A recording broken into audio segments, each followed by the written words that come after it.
Welcome everybody to Sports Universal. I'm Ty. I'm Steven. And today, part of our themed videos, we're going to have Trash Talking Tuesday instead of our previous Trash Talking Thursday, just so we can hopefully give our editor some more time to make our videos look better. And Steven's going to be over here keeping you updated on the NBA playoffs. Yesterday, the Warriors are now leading the Pelicans 3-1 in the series, so they won that game last night. Then the Rockets are also leading 3-1 to the Utah Jazz. The Boston Celtics did take a blow tonight, and they lost 103-92. So they lead 3-1, but they're trying to close it out, couldn't do it. At the moment, the Cavaliers are beating the Toronto Raptors 91-70 with 2 minutes in the third. So I'll keep you updated on that. And if you haven't seen our past video of what this video is, it's just poking some fun, just having a good time, talking about what's wrong with a said team. We're not biased in any ways. We're just explaining what holes that are there, positions that need help, trash talking. I mean, also, if you have not liked, subscribe, or if you have any opinions on the video, down below, you do all that. And we will also put a link in the video below so you guys can go watch the previous videos. Let's hit 30, 40 likes in this video, and let's get a bunch of new subscribers. We're going to do this every week. We're going to keep you guys updated on everything and try to keep you updated on every sport we can. Let us know what you guys want to see, and we'll do it. Alrighty, so we're going to go with the Cincinnati Bengals today. In the draft, if you watched our draft video, I took shots at them. I did, and I said I think they probably have the worst roster in the NFL, and I know probably not a lot of people like that. People think the Browns, but personally, in my opinion, it's a big thing with their front office. They signed Marvin Lewis to an extension. I think that was something that I don't understand why they did. He's 0-7 in the playoffs. He's been there for 15 years and hasn't made it. He hasn't really produced as a head coach. No. And I feel like the front office is a big reason for the Cincinnati Bengals fall off after being a playoff team, going back to back to back in the playoffs. Keep going there, but they just haven't been able to pull off a win. Being consistent in the playoffs and winning is a big thing, but it hasn't happened. So changing the head coach and the coaching staff and multiple positions of the team is probably what you guys need to do. We're going to start with one of the biggest positions on the field, and that's going to be quarterback, and that falls on Andy Dalton. Andy Dalton, when he's good, he can be a very viable quarterback. That's hence the name, the Red Rifle, because he can toss that ball downfield all every day. But it's if he's consistent, and he's not usually consistent, so he's not an elite quarterback most of the time throughout the year. Ever since, since they made the playoffs a couple years back, he hasn't really done anything. I mean, I'm not saying that's exactly his fault because you got to have a good, supporting cast, as you say, around you to really do something. But, there's some players that don't have that can do without. So maybe getting rid of Andy Dalton, trading him, cutting him, something, and putting a new quarterback on your team might get you some wins. In my opinion, that's a big part of the team because that's a leader of your offense. And to put simply, whenever Andy Dalton did go down and A.J. McCarron did take over for him, whenever Bengals fans were excited to see A.J. McCarron play, that's questionable about your starting quarterback whenever teams are happy to see your backup play. Because Andy Dalton, consistency is a very big thing. Any quarterback. If you look at a guy like Aaron Rodgers, Tom Brady, Matt Ryan, those are players you want to be like as a quarterback. Because they're consistent in their careers and they continuously produce the same results. Like Drew Brees, it's constant for him to throw 5,000 yards a season. That's what Drew Brees does. He's just that talented. He hasn't always had the supporting cast around him either. That's what I'm saying. You want Andy Dalton to be like Drew Brees, or even Andrew Luck. Honestly. Even though he's been hurt, but still, that's kind of who you want to be like. Okay, and to get back on topic, the next position we're going to be hitting is running back. And there has been some major losses in the running back position with Jeremy Hill, so I'm saying that wrong, and Rex Burkhead on your potential number 1 and 2 running backs, with Jeremy Hill taking the biggest load, being your star running back. And now you have a rookie that's going to probably take most of the load. And honestly, I don't think that's going to work too well. Especially, I don't think that's going to help Andy Dalton anymore because he's going to be there again. So I don't think that's going to help him very much. I don't think the running game is going to be productive. I think it's going to be a bad year for the running game. I mean, I feel like it's going to take multiple backs to get up to 1,000 yards. I don't think any running back on that team is going to be a 1,000-yard rusher. I don't think the offensive line is just good enough yet. Okay, next we're going to hit offensive line, and we're going to let our very own lineman start us out on offensive line and the Bengals issue. For right guard, I'm going to start with right guard, right? So right guard, the guy who played at right guard, he had injury issues, and they had heart issues as well.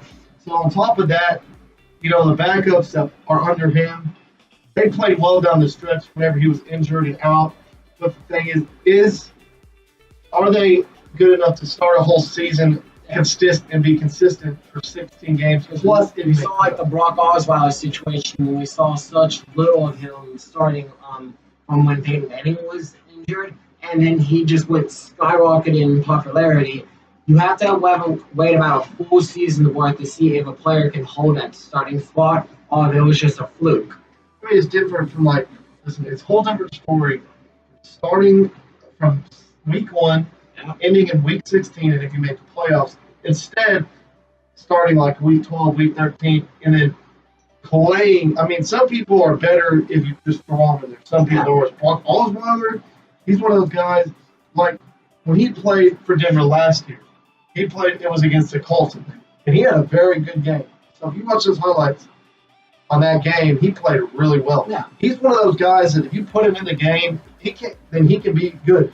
But he's just not one of those guys who starts and ends, starts the season well and just is consistent throughout. Because if you look what he did with the Texans when he started, it was terrible. It was absolutely terrifying. And if you look across the rest of the O-line, except maybe center and right or left tackle, was it? I think left guard and center. It's a rookie they drafted. But there's not a lot of stability on that whole offensive line to call it a top-tier offensive line in the NFL. I just think left guard and center are going to be their best positions. Maybe the left tackle, but their right side, which is good for Andy Dalton, I guess. It's not his blind side that's weak, but it's still not good. I mean, that any side is weak bad. Next, we're going to be looking on the receiving corps, and we have Tyler Eifert, who we don't even know if he's fully going to play anymore. If I am correct, they did sign him back, but I could be wrong. But Tyler Eifert, the tight end, is getting up in age. Veterans, sometimes they shine up in their old golden years, or sometimes they fall off drastically. Last year, though? He was injured, in fact, last year, so he's coming back from that injury. And no disrespect to AJ Green whatsoever. He's doing absolutely amazing with the career he's having so far. But behind him, there's not much depth and not true power behind AJ Green. And do we know John Ross? Is he going to be good or is he going to be bad? Is he going to be a bust?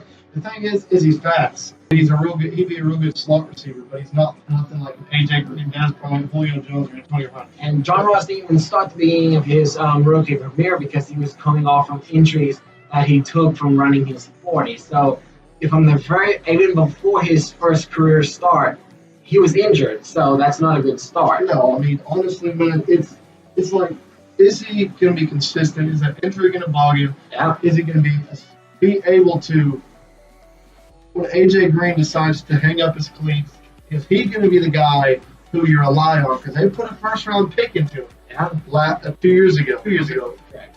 So with that, do you trust him to be the guy? And AJ Green, it's going to be a while, before he retires, I think. But I'm just saying, when it happens, John Ross, the guy, you believe him to help be the top-tier receiver on your offense. I see him as more of a slot receiver than I do as a top number one. You could be like the Chiefs and try to force him into the role that Tyreek Hill holds. He's the skater who's going to go down deep. But again, we haven't seen much of John Ross to see if he's a proven force to be reckoned with, or if he's just someone that can run fast and get injured a lot. See, since we're making that comparison, I agree. Tyreek Hill is dominant as a receiver. He's not that strong, but he's fast. You don't have to be necessarily strong to be a receiver. Because look at Tyreek Hill. If someone wraps him up, he's probably going to go to the ground. Tyreek Hill is the fastest guy in the NFL. So, of course, it's going to be easy. But John Ross is not slow either. John Ross is probably one of the fastest guys, too. So, he could outrun people. He could outrun corners. He could put them on. He could shake them up on a route and throw them off. But he should be a good receiver. But we haven't seen much to prove if he's ready to play in the NFL. or to be on the pitch, yeah. Okay, and to go on the other side of the ball, we're going to start on the defensive line. And to my knowledge, the only true dominant player on that defensive line is Geno Atkins, the defensive tackle. Other than that, I really don't know any true dominant players that are on the Bengals defensive line. You? No, not really. I mean, I don't think their defense is terrible necessarily, but I don't think it's like a. There's not a lot of like depth behind it. no, it's not like a Jaguars or defense at all. Nothing even close to like the Jaguars defense, which in my opinion is the best. Okay, we're going to go to the linebacker position right now, and you can argue on how great they are, how worse they are. Vontaze Burfict. Whenever he's on the field, he can be a very aggressive and game-changing linebacker. The only problem is his personality. Say, for instance, the Bengals, the last playoff game y'all were in, you had a chance to win it until Vontaze Burfict, being himself, gave Antonio Brown a head-to-head hit, giving him a concussion and costing you the whole entire game. And this isn't the first time. He has a track history of being very aggressive and dirty player. And there's nothing wrong with being aggressive, but like you said, dirty. It's Cost you. The sport is too dangerous as it is. Look at the Ryan Shazier injury or Andrew Luck injury.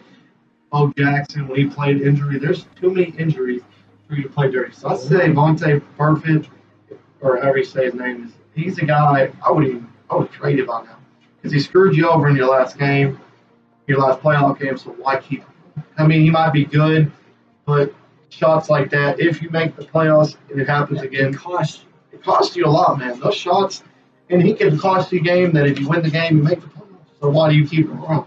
Okay, next we're going to hit the cornerback position, and the biggest loss that I know definitely is Adam Pac-Man Jones was released by the Cincinnati Bengals. He was the best corner in Cincinnati in recent memory, but then again, he was also the most troublesome on the field, being arrested countless times. And there was another cornerback, I cannot remember the name off the top of my head, was released by the Bengals as well. Right. I mean, they have some youth at that position, sort of, but there's not a lot of proven. Starters there. No. Okay. So let me see here. Well, they have a couple of corners, and then they got one that's on their last year of their contract. Yes. I'd say the most proven starter at the moment is Dre Fitzpatrick. He is an initial Bengal, but he's the only one with a veteran status, and we don't know beside him how well everyone is going to do. It could be bad. It could be good. We'll just have to see. And going to the safety position, the most dominant safety I say they have on the team since losing Reggie Nelson would be George Iloka, if he is currently still on the team, which I believe he is in fact.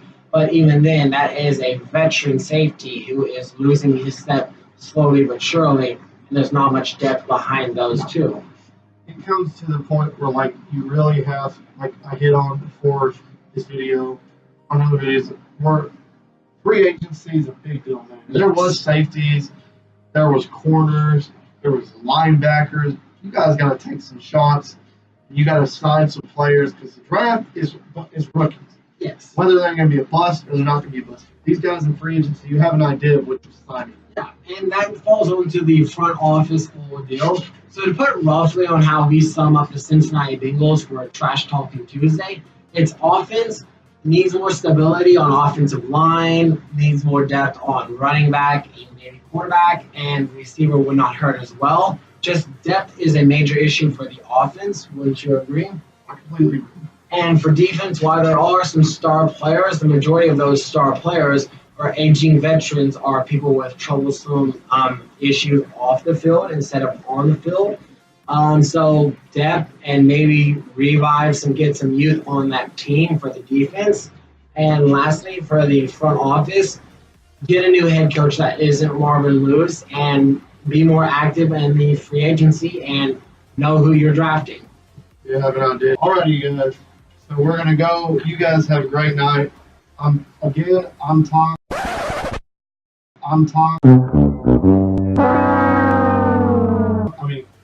I'm Steven. I'm Ty. This is Sports Universal. Like, subscribe, comment your opinions, and let us know what team you want us to do next week. Also, let us know any other sports you want us to do this over, and we'll do it over football, baseball, basketball, lacrosse, cheerleading, what they I don't want. care, man. Just let us know. Thank you guys. You guys have a great night and have a great rest of your week. Peace. See you guys later. Thank you.